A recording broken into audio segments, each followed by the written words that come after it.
Papa Francis amefariki dunia akiwa na umri wa miaka 88 baada ya kuugua na kulazwa hospitali ya Gemelli, Rome.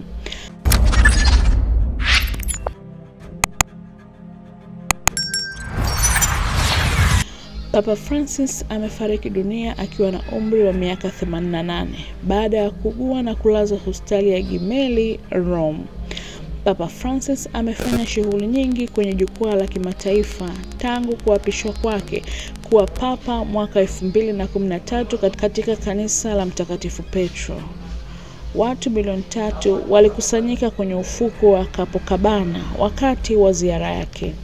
Aliomba katika ukuta wa magharibi katika mji wa kale wa Yerusalemu, ambapo inadaiwa kuwa watu milioni 6 huhudhuria misa yake katika mji mkuu wa Ufilipino, Manila.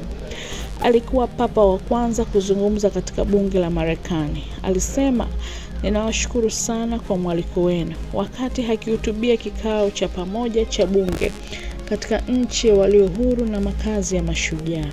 Alimpokea Rais Donald Trump katika mji wa Vatican mnamo Mei 2017 na alitoa wito wa kukomeshwa kwa vurugu wakati wa ziara yake katika Jamhuri ya Kidemokrasia ya Kongo. Mnamo Disemba mwaka 2023 alikutana na ndugu wa wafungwa wa Kipalestina walioko Israel na ndugu wa watu waliotekwa na Hamas. Baada ya vita vya Ukraine kuzuka, alifanya mazungumzo na rais wa Ukraine Volodymyr Zelensky mara 3. Papa Francis alianza mwaka 2025 kwa kutoa wito, ahadi thabiti ya kukuza heshima na hadhi ya maisha ya kibinadamu.